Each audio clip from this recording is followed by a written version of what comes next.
one. Hello, everybody. My name is Alex Tomic. I'm the founder of Alea. Alea is a game aggregator. It's been founded in 2012 in Barcelona. We started as an operator with Slots Million, and now what we did is that we took our internal aggregator and switched our business model into B2B. And what we're finding out is that we've done all the big integrations. We started in 2012 for our own operation. We integrate the biggest software provider, Playtech, Pragmatic, NetEnt, Evolution, all the big ones. And even them, back in time, they had some issues in the API. The thing is that they've matured, and we've learned from this big software providers what is a good gaming API, and it is very important today because a gaming API is like a banking API. You can literally print money with it because we're in an industry, in the only industry where there's money in and money out. Banking APIs are quite well protected. There's 3D secures, there's PCI compliance. We don't see that in iGaming APIs, and we see a growing ecosystem of hackers challenging these APIs, especially the ones from new software providers. We could think there's less money to make on a small software provider than a big software provider. That's not true. It's not a question of exposure. You just go on a small software provider on a game that's completely hidden on the casino. You exploit the game, you get millions, then you move them through other software providers, generating coincidentally GGR on these software providers, and yet then you take the money out. Why you do that? You don't want the fraud and finance team to be able to see where does the hack come from. And as Peter Martin from General Manager Asia from Continent 8 was saying in a panel in Sigma, I think it was last year in Manila, the hacks used to be DDoS attacks before, and now what we see more and more is third-party APIs being attacked. So you have this beautiful PAM that you've protected, that has very high level standards of security, and you're working with a smaller company, third-party providers that don't have the same level of security, and their APIs are literally backdoors in your system. Okay, that's to set up a little bit the conversation. I will let the panelists introduce themselves, and I'll follow by who we see on the screen. Ashley, please, can you introduce yourself? I mean, you're the CEO of Pragmatic Solutions. Job done. Operator and provider of that beautiful PAM platform that you're talking about. No, all seriousness, as you said, CEO of Pragmatic Solutions, one of the leading platform providers to operators in today's market, sister company of Pragmatic Play. So within our group, we are both that content provider that integrates to platforms, and we are also the platform that is trying to accommodate a multitude of integrations with different degrees of APIs coming from vendors, not just of games content, but service providers, CRM providers, payment providers, and everything else. So we have a very complex landscape of APIs that we contend with, and you know, all the issues that you highlight are things that we're monitoring for and protecting against on a daily basis. But this is an interesting discussion on the topic and the direction of travel for APIs and the exposure that is created by them in the market. And maybe it would make sense to bounce to Michael next. He's also from Pragmatic Solutions here. Hi, yeah, Michael Bolan, COO, Pragmatic Solutions. I've sort of got wear two hats really. Firstly, look after everything operational within the business, but also obviously harmonize operations against the technology, the development of our platform, the ecosystem, you know, the underlying technology, integrations, etc. And obviously APIs is something very close to what we do almost on a daily basis. You know, not only integrating, as Ashley says, a myriad of sort of vendors and vendor types, but also making sure that as a platform provider, you know, the central, as we call it, the CPU of our platform is always not only secure but also performant and able to integrate to APIs, both ingest and egest, in a way that serves our operators and their requirements. So, yeah, very interested in the discussion. It's something that I live and breathe every day, and keen to hear everybody else's thoughts on the challenges. Yeah, you're like a meta aggregator of third-party services, and you're the gatekeeper.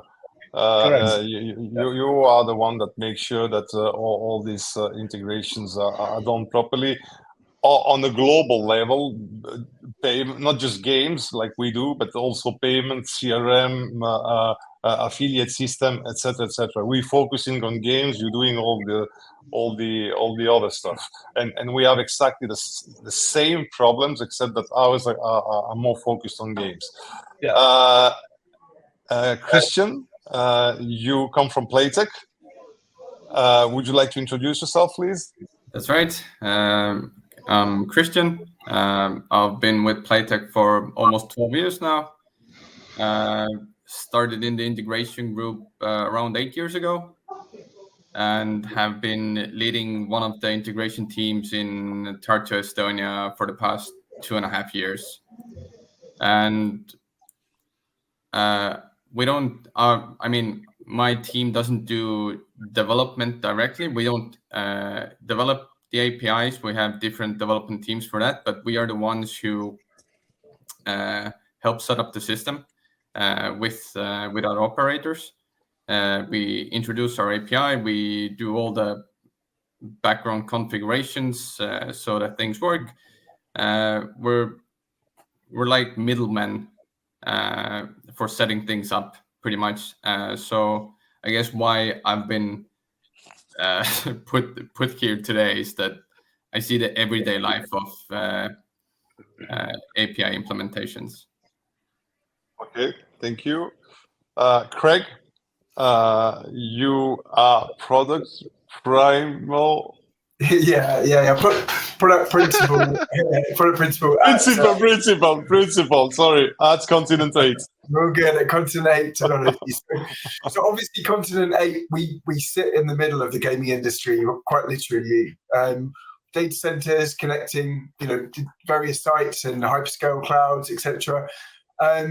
APIs are used all over our network through for aggregators, for operators, payment providers, everything. All that traffic goes through the network. Now, we have API protection tools, and we have different networks that we can segregate off the internet as well. So, number of we help facilitate the use of APIs in the industry. Right, thank you. And Eyal, you are CPO at RubyPlay. So thanks for inviting me. So I'm actually personally not very involved with the API and the integration at all. So I think I'm coming to bring more of the product perspective of the experience. Yes, I'm the CPO of RubyPlay, which is not as big as Pragmatic Play yet. But we're definitely hoping to get there. So you haven't mentioned that in the list of the large companies that you've been integrating with. But I think that for us, it's really important not to be that whole. So we really need to make sure that we set up a really high standard, and we invest a lot on that. We have a dedicated team for integration. We do these regular audits. We have BI audits. We also pay external experts with experience in the Secret Service, space, like to like literally intelligence space, to hack us and make sure that we are very safe. We are now at the final stages of complying with the ISO 27001 to make sure that we are a robust vendor that can be trusted. But yes, for sure, it's a big investment. And for us as a business, we're trying to think of, with our RGS, how can we then maybe try to do more things with that to justify this investment beyond the fact of just being a trusted vendor. And to be honest, like this really impact the business. Like how trusted are we impacts in the max exposure that many of you guys are willing to give us. If we can't prove ourselves to be robust and safe and responsive, then we can't grow as a business. So it's super important for us. Yes. But you're not definitely not as big as Pragmatic, but you're one of our biggest suppliers. Surprisingly, to be honest, for us, we didn't expect that, but Replay is making great numbers. Very popular. Now, on our side as an aggregator, what we've discovered at some point, the hard way, is that when we were integrating the new software providers, their API were not compliant with our standards. So basically, retries, authentication, reconciliation, rollbacks, many things were not in place, and it's not just on the API level, it's at the system level. And why I say that the system level is when we decide to say, okay, we stop integrating new software providers, we put a hold on that, we're going to build our own API, we're going to provide them our own API, and they have to integrate our own API. They weren't able to do it. And to be able to do it, they had to change their system. Would you, any one of you want to maybe to explain, did you face this kind of problematic? How do you respond to that? Craig was saying before we started, there's a passive approach and there's the active approach. What we consider the passive approach is monitor someone else's API. What we consider the active approach is develop our own API and force them to use it. Anyone wants to take the lead on that? Yeah, I'm happy. Sorry, no, Craig, go. You. I was just going to say something short there, just to say, if you're in charge of your own API, you're integrating it, you know what standards you're running, you know how it's tested with other suppliers. As soon as you start integrating other people's APIs, imagine you have 20, 30 different companies you're integrating. All of a sudden, you've got to keep control and standardization across all of those. Yes. And again, it's a different company that's actually providing them, so you don't necessarily have that control that you need. So it does become quite difficult to manage for sure. Sorry, Michael. Sorry, go on. No, I was just going to add that I think Utopia is standardization, right? Oh my God! If we had it, we'd be having a different conversation today. But I think certainly in our space as a platform provider, have hundreds of integrations of many different types. I don't think there's a single solution to the problem. There's going to be some passive and some active methodology in terms of how you integrate to a third party. I mean, I think the three key things really, security is given, right? Security is non-negotiable, I think, for anybody that takes any integration seriously.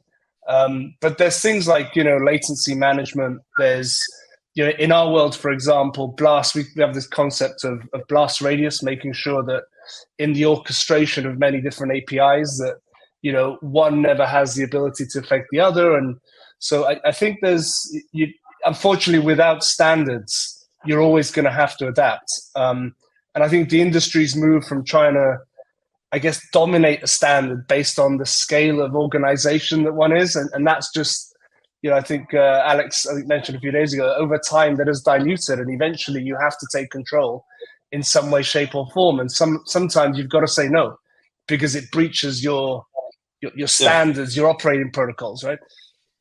There are very interesting softwares that we want to integrate, and finally our CPO is just saying they don't respect the standards that we have, and we just can't take them.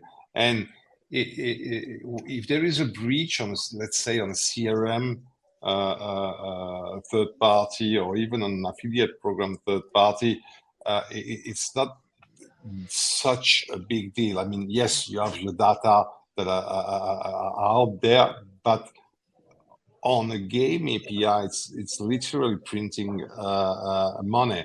And here, we can do standardization, I mean, by imposing our own API. I mean, that's the only way we found is what we call reverse integration, imposing our own API. I don't see another way. Well, Alex, isn't there two layers to standardization? I mean, maybe actual protocol standardization is a utopia, but at least there should be best practices standardization. Yeah. So, you know, we're happy to integrate to a vendor, and we welcome the opportunity when a vendor can integrate to us. And I think the whole design of APIs as a protocol is such that there's a communications between parties or between services, either internal services or external services. And that's the whole benefit of that API-driven model. They're not always going to be designed and built by the same teams. That should be anticipated. But what we can expect is best practices are adhered to, and there's priority given to security and latency and the other aspects that Michael touches on. And I think that is controllable. That is something that as stakeholders, we can continue to push the envelope on and say, well, you know, if the design of this implementation is such that we're going to integrate to you, fine, but we demand at least the best practices are adhered to in the design of your API if we're going to permit it to connect to our services. When we are in the same organization and we have different APIs coming from different departments and different modules, we can do it under something that we call API governance. We create this API governance and we say APIs within our organization should be ruled this way, okay? And that's okay. When we talk about third parties, we can't do that. I often talk about API governance, but it's a misuse of the term because we can't have API organization governance, with third parties. We can have best practices, as you say. The problem, what we discover, it's even when we take our API and we tell them to integrate our API, they don't want to fully integrate it. So there is so much friction.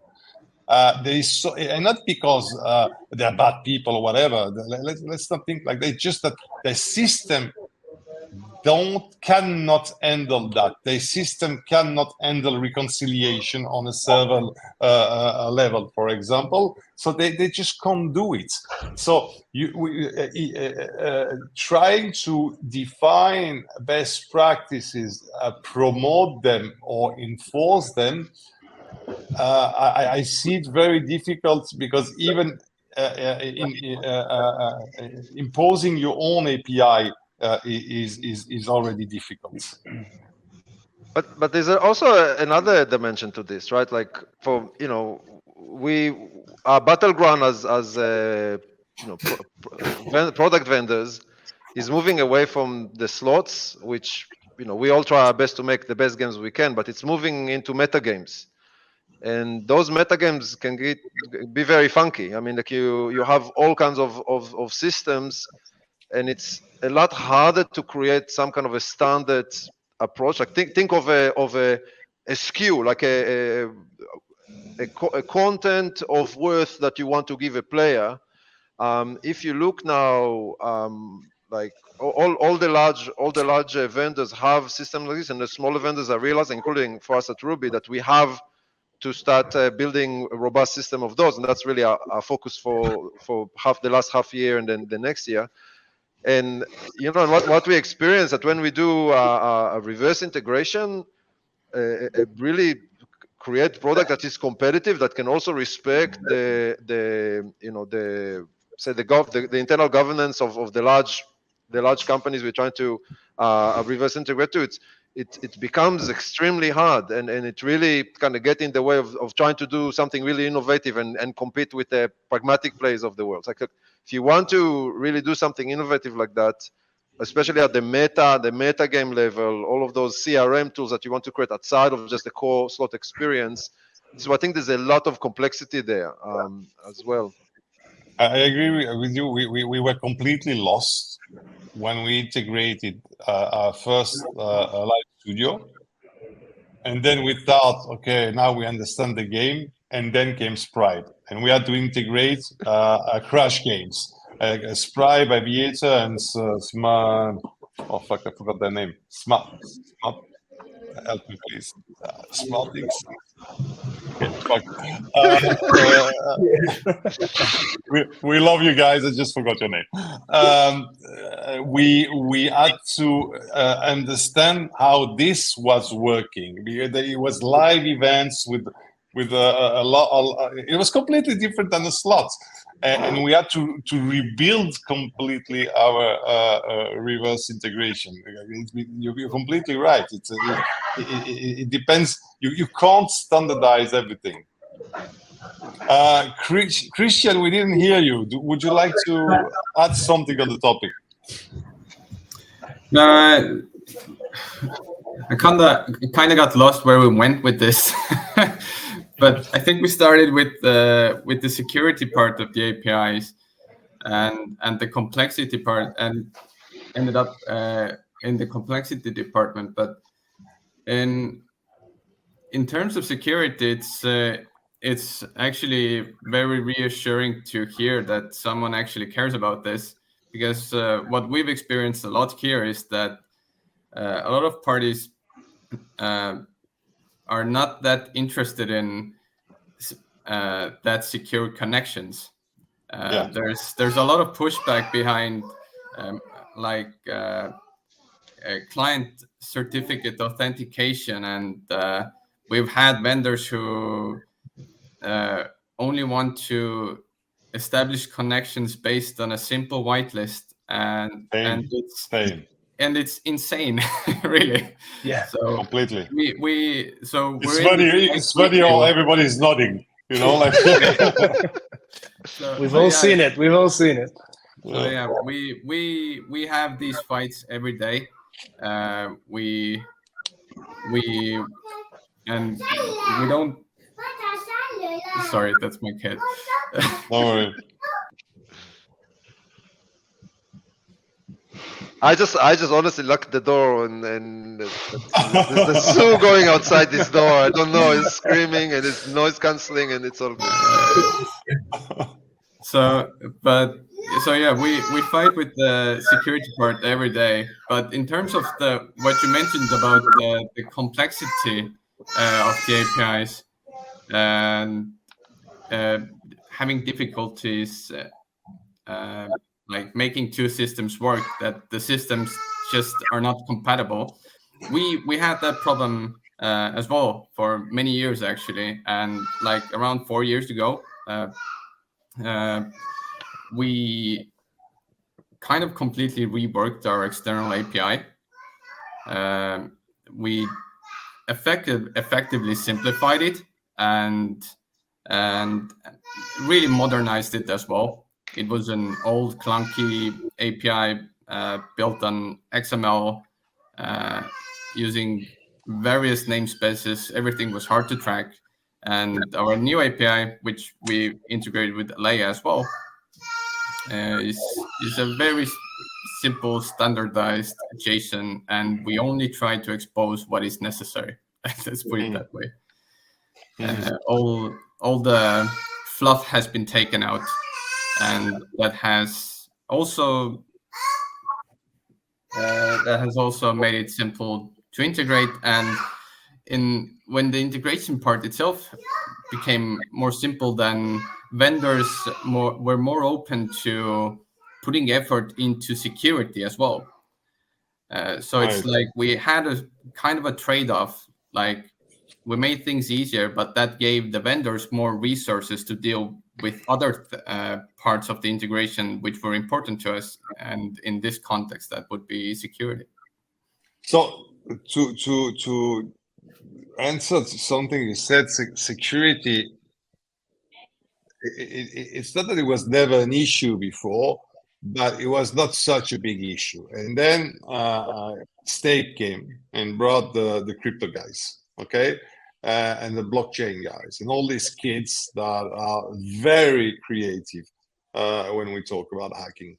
And the crypto casinos, where there's basically no QSC money in and out, with people playing millions, depositing millions, literally millions, making 300, 400, 500 million GGR per month, they are silently bleeding money, and they just don't see it, because what's 1 or 2 million per week? It's nothing for them. They can't see it. And I have examples of operations that I won't name that lost around 100, 120 million in about 1.5 year. Okay, well, until one day they found out, because the hackers become very greedy. So we have a growing ecosystem of hackers now, and we have more and more software providers that are not mature enough.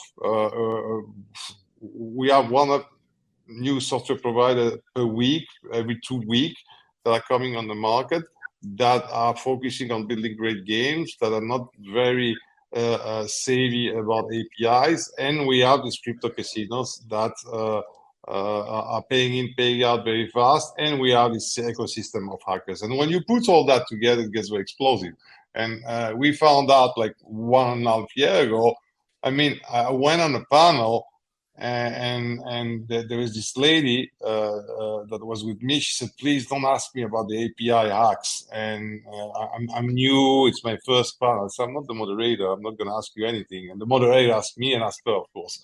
And she wasn't very confident about that. And I've heard 1 week after that the software she was working for was hacked. And the same night, I was having a dinner. It was during iGaming Next with the guy from a big software provider. He said, "Alex, thank you so much for not saying it was us." So I wasn't referring to you, actually, guys. I was talking about someone else. So it's on a weekly basis that we know that software providers get hacked. But also what's happening is that there's this silent bleeding of software providers being hacked, operators not knowing, software providers not knowing, or if they know, nothing happened. And we remember back in time, it happened with NetEnt, it happened with microgaming.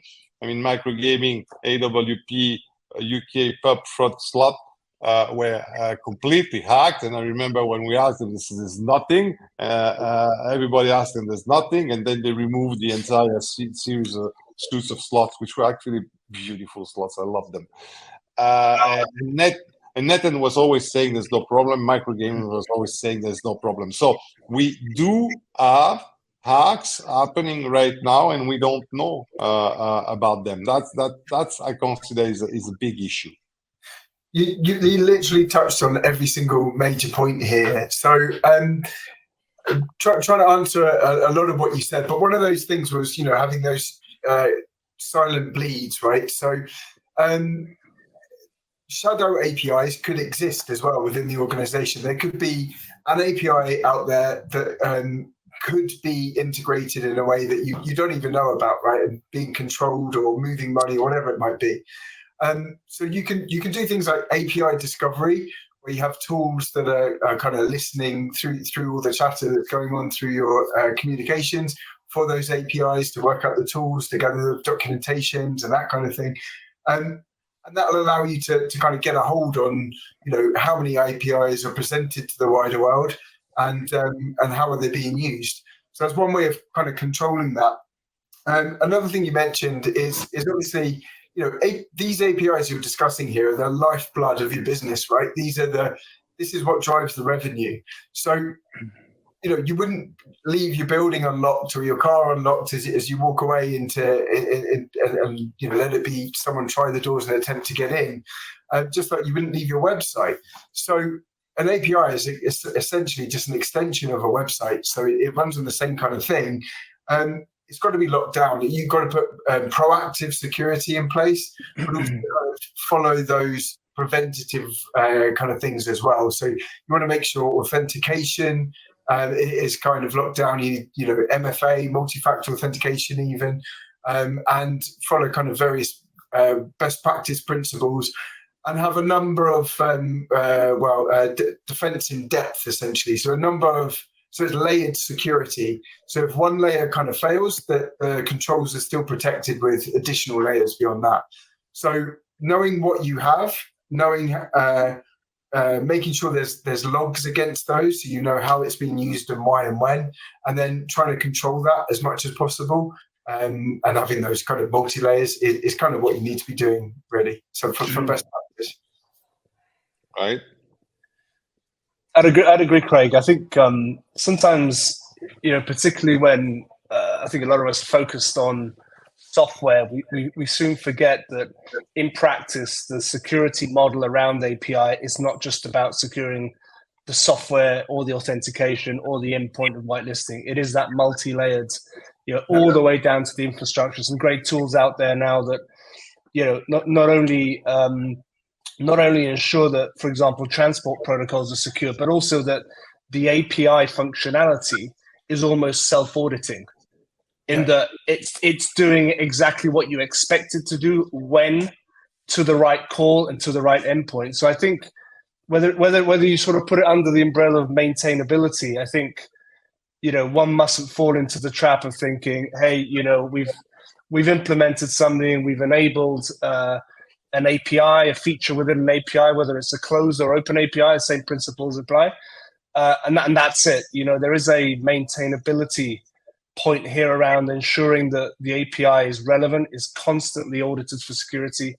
Yeah. And most of what I've seen in the past with regards to API fractures or flaws is because there's this assumption that it's a once in point in time deploy and forget, and that's far from the truth. So I agree, it's got to be security all the way across all the layers, not just at the software level. Yeah, and you're dependent on so many vendors, and then they might have an update that you haven't done, and we really make an effort always keeping track on that. But see what you described earlier, Alex, it's literally it's the nightmare scenario, right? For us, trying to build that trust, and all of a sudden, if we get into a situation like this, I would lose nights on this, right? Literally, lose a lot of sleep. So there's a huge effort, and really we don't want to get to the point that it's greed is our protection like that. So hoping that people who find an abuse would be very, stay under the statistical radar in a way, so we don't catch them. But it's definitely for us is a nightmare scenario, and having more knowledge around how to even make our system more robust, it would definitely be welcome. Yeah, I like the part where Michael mentioned the API being kind of self-sustained, and it's interesting that there's this expectation that API works only one way, but in reality, things can happen either whether you're compromised or if there's a bug. Weird things can happen, and for that purpose, we've built non-existent scenarios into our test cases when we test the integration. And it's funny to see that we actually get a lot of pushback on this, that why are we doing this? This would never happen under normal circumstances. And it's that's the point. We want to make sure that when something happens that shouldn't happen, you don't blindly trust this and don't move money, for example, or allow connections. And speaking of connections, Craig mentioned the whole flow, from top to bottom, when it comes to security and security layers. And it's one interesting thing that I've noticed in the business is that everyone is very keen on putting building layers and putting in blocks and checks. But what does not get enough attention, in my opinion, is cleanup. A lot of times there are old IPs that are still whitelisted, old connections that are still allowed, things that have been forgotten but could be misused. So it's the temporary fixes. Sorry? I was just saying, it's always the temporary fixes that become temporary. Yeah. Yes. Yeah. So it's our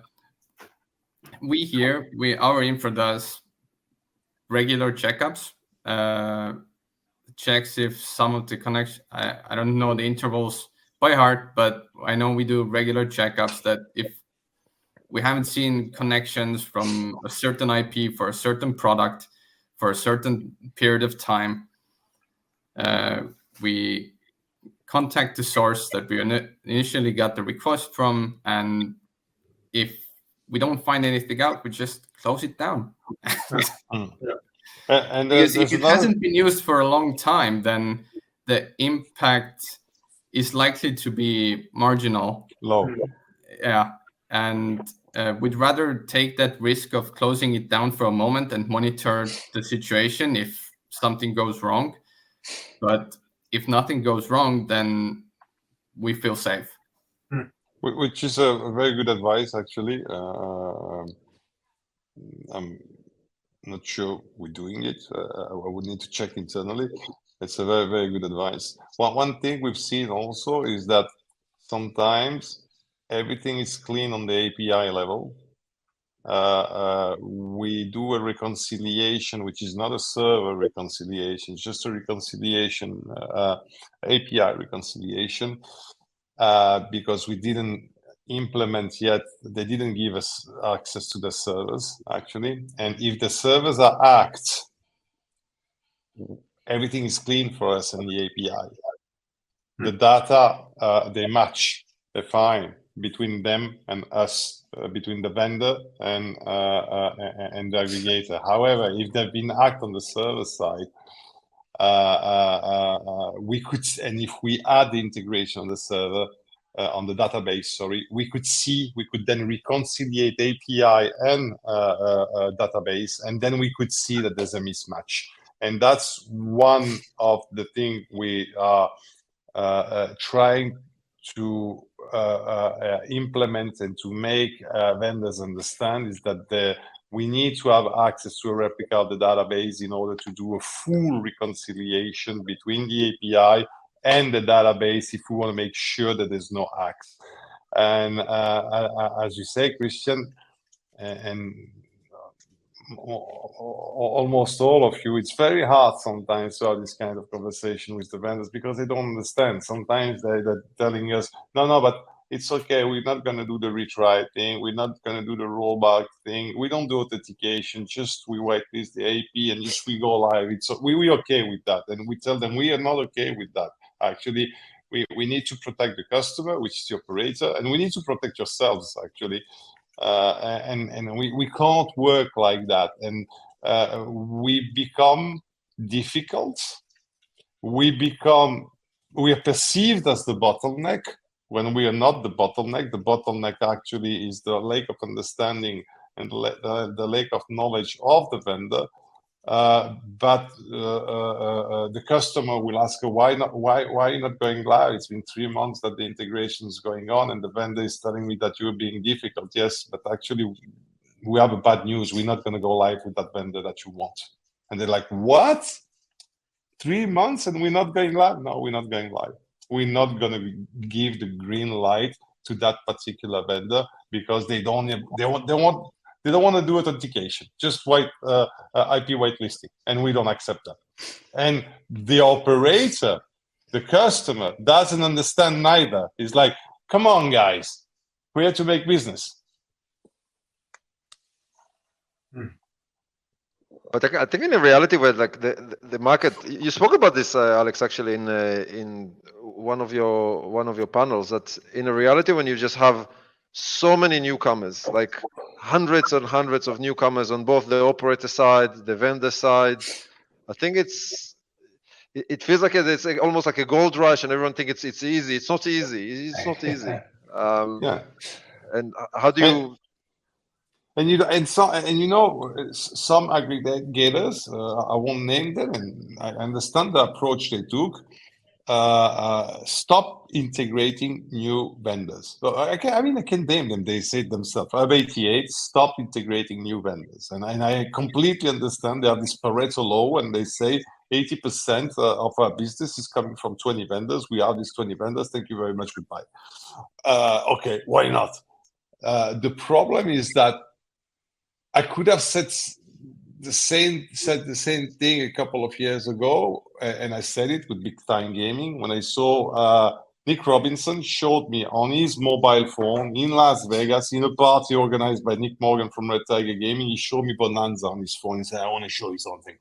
And like he showed me Bonanza, and he said, "Look at this game. This is the next Gonzo killer." You know, I look at the game and man, it looks crap. It's really crappy. The design is crappy. The music, the banjo music is crappy. He said, "No, I recorded the banjo myself in my house." I couldn't evaluate, being a game specialist, I couldn't evaluate that this was a crazy good game that has a crazy good mechanics because I just focused on design because it was dinner. And I didn't have time to play 1,000 or 2,000 spins, you know? How could I also evaluate that Fortune Tiger, a Chinese game built for Chinese market, was going to be #1 in Brazil? So you need to try them. That's the problem. Because if we didn't need to try all of them, I would do what BT8 does, and I would be okay with that. The thing is that we have these little gems that are popping out every 2 or 3 months. And the problem is that when they pop out and we find out that they are gems, and we want to integrate them at that particular moment when they're rising, it's too late. They're telling us, sorry, our roadmap is like for the next 24 months, we can't do anything. And even less if you ask us to integrate you. So we're done. It's too late to get them. So it's a very complex scenario. Yeah, because you never know. You just never know, and that's how we know. That's our innovation in product side. You just never know which idea is going to be the next thing, and you're always surprised. Like sometimes you make a game and you think it's going to be amazing or a feature, and it's underperforming, and then you just do this side project for fun, nobody even paying attention. It becomes your top, your top. Man, it's like Pragmatic. I was running slots million, like I said, slots million. Freudian slip. Slots million a couple of years ago. I don't know, 8 years ago. And Yossi, you all know Yossi. Yossi's like, "Hey, come on, brother, come on, 6%, buy. I'm like, leave me alone, you know? And then when I found out that the games were good, I'm like, okay, let's go, let's talk. Let's say, oh, yalla, yeah, now you have to wait, you know? Okay, not only I had to wait, and I waited, but 2 years or 3 years after, he said, "No, the price has changed, man. It's 8%. It's not 6 anymore, you know." So I paid for being late. Maybe if I would have been an early adopter, I would still have the games at the good rates, and also I wouldn't have had to wait so long for the integration. But to be completely honest, when I saw the games at the beginning, I didn't believe in them, you know? And you never know what's going to work. No Limit City. I believed in No Limit City. When I saw them, I believed in them because I knew the team. They were coming from Common, etc., etc. I saw the game. I said, okay, I'm going to push them because I know they're good. Red Tiger Gaming, same. I believed in them. But many times you don't know. So do you think that by putting that concept of API governance and giving that support, you might give a leg up to smaller vendors? Completely, because otherwise, they're happy to integrate us. I mean, they were the one suggesting that, and we thought it's a good thing because they're going to do the integration work and it's easier for us. So we had to develop the API, which took like more than a year. And after we found out that them integrating us was taking as much time, if not more, than us integrating them, because we have all the tests to do. And actually, their system is not ready to do what the API is requesting them to do. That's the end. So, but at least they're gonna go live. If they accept the API, they're gonna go live. Otherwise, they wouldn't go live. Otherwise, I wouldn't integrate them.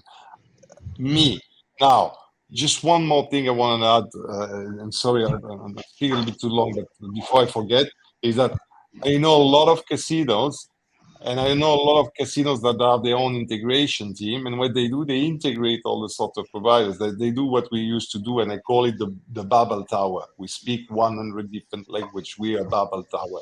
And we change, we become a teacher, and we teach them to speak our language. Very big casinos, they don't have their own API. I know very few, like Flutter, casinos that have been here for 20, 25 years, they have their own API and they request reverse integration. There, maybe you can count them on the finger of your one hand. All the other casinos, even Peanut Casino, for example, have a very big integration team. They integrate every software provider themselves. They don't even, and they've been hacked, and they yet don't have the mentality of saying, okay, we need to invest, because it's a shift. We need to invest, develop our own API, and now we need to educate the vendors to integrate this API and change the system in order to support this API. It's a big change. It's a big shift.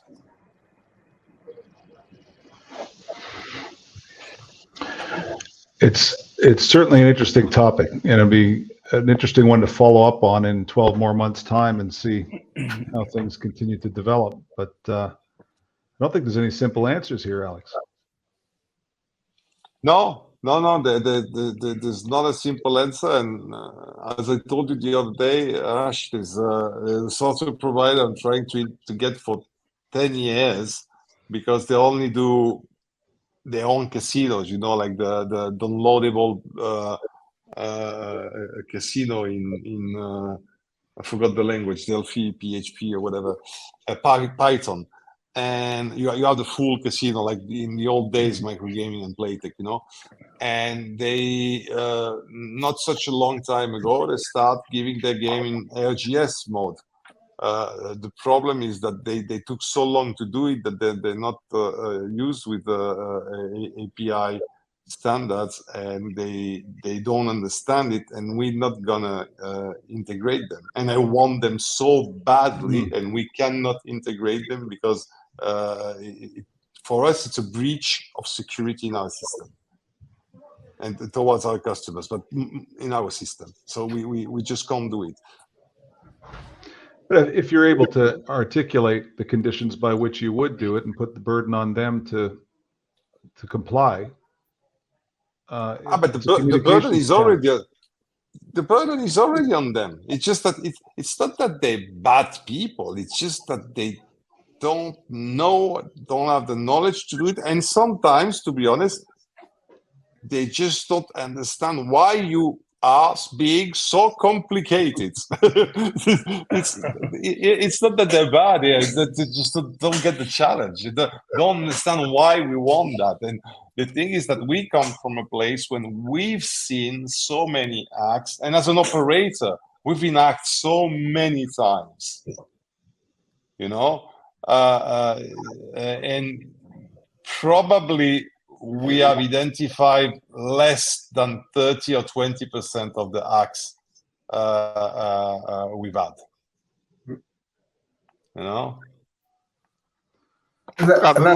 When you're very small, it doesn't feel like a priority. You just want to get out there and start seeing some revenue happening. Exactly. But what's the problem is that when you're so small, maybe sometimes in your commercial agreement you have a liability of 20K, 100K if the operator accepts it, because an operator shouldn't accept such a low liability. I think Playtech's liability is around $1 million, if I remember well. If you have such a low liability, and then you go out there, and then you get hacked. And I have an example happened 6 months ago, 2 million over a weekend on a small software provider. Okay, 2 million. the software was saved by its liability. The liability was 100K. I said, sorry, 100K to the operator. So they lost the customer, but they only lost 100K. However, the operator lost 2 million. And that's why I always say, when I talk to operators, or you choose a technological partner like us, or you develop your own API, because at the end of the day, you are the one facing the player, and behind the player, you are the regulator. And the liability is on you, and you hold the wallet, and the money is inside you, and through the game API, money can be taken out like it's through a banking API. And so, something you can do to improve the security. Obviously, you've got the governance and the standards around the protocols and access control and things like that, and that's good for the governance side of things. You could also put like a web application firewall, like a WAF type solution in front, and that will almost mask your vulnerable or exploitable API, and just present a clean, standardized API to the public internet. So, there's other ways of protecting as well. And obviously, if you take the API off the internet, it's no longer exploitable or as exploitable. Content 8, we run like an iGaming exchange. So the idea is it's a public internet without being on the internet. So aggregators can work with operators and share APIs and traffic not on the public internet, essentially. So on a separate iGaming internet. So that's another kind of another thought. And remove the need for public access. But that would be for the communication between the software provider and the operator. However, when you have the iframe or whatever of the game, you interact directly between the browser of the player that's on the internet and the vendor. Not the casino, the vendor, and then you have an interaction between the vendor and the casino. So you can protect that API, but that's not the one that's attacked. The one that's attacked is the one that has to be public and is on the internet. Is the one between the vendor and the player, and that's the one you can't remove from the internet by definition, because the player accesses it through the internet. Yeah, no, fair play. Yeah, and that's where the problem lies. Yeah. Guys, are we dry? Are we dry? Did we say everything we had to say around the topic, and we close the conversation? Or anyone wants to add something? I just wonder if, if you see on the horizon more companies taking it up and eventually having kind of a, this round table of these big companies, big aggregators, big operators sitting together saying, look, we want to kind of sit together, meet once a year, have that kind of a standard. I think it's interesting, yeah. To be honest, I don't see this conversation happening right now. I mean, now we're having it today here on this webinar. It's not a conversation that I hear. We are trying to promote it for 1.5 years, more or less, because we by necessity, because we see what's happening. But to be honest, we don't see our customers being very sensible to this. We don't see our partners, vendors being very sensible to this. Sometimes I've got the feeling that I'm preaching in the desert, like nobody gets. You're just in the sign, mate. You're like, yeah. And actually embracing some change that will remotely lead to some standardization is a bit of an emotional journey, because in a lot of cases it involves changes to technology, changes to principles, changes to approaches. and that in some Legacy. cases involves an emotional need to part way with the past, and that's very difficult in technology. Yeah.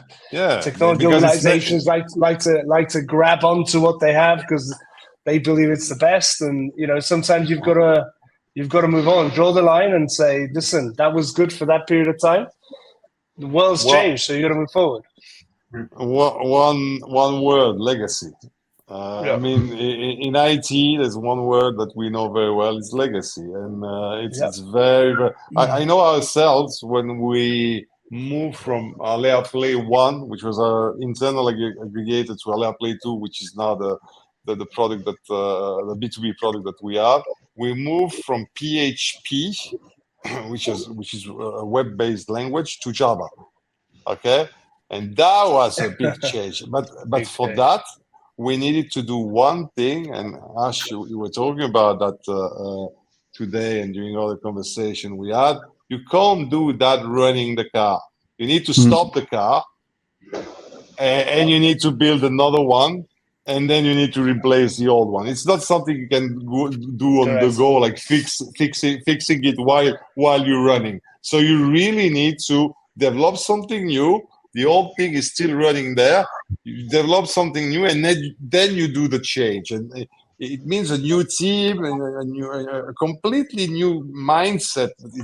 It's very hard. It's like a snake changing his skin. It's a spiritual. I love the car analogy. It's like how many times you have this big roadmap planning kind of thing, and then the tech guy saying, like, you guys literally want us to change the engine while in the middle of the yes. While we want to develop all these cool features, you want these features, we could develop features, etc. And what you're saying now is just we take something that we have, we break it, and we redevelop it from scratch. Yes, that's exactly why we're asking, because the technology became obsolete.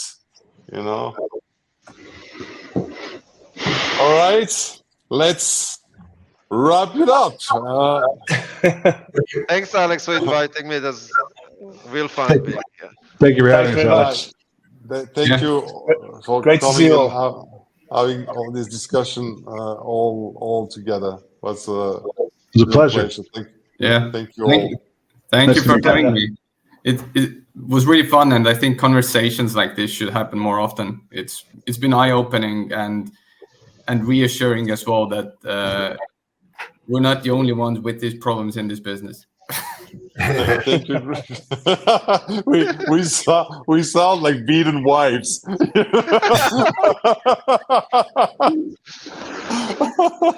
All right. We can dance, mate. We can dance. Yeah. Thank you, guys. Thank you very much. Thanks, everyone. Thank you. Bye. Take care. Bye. Bye.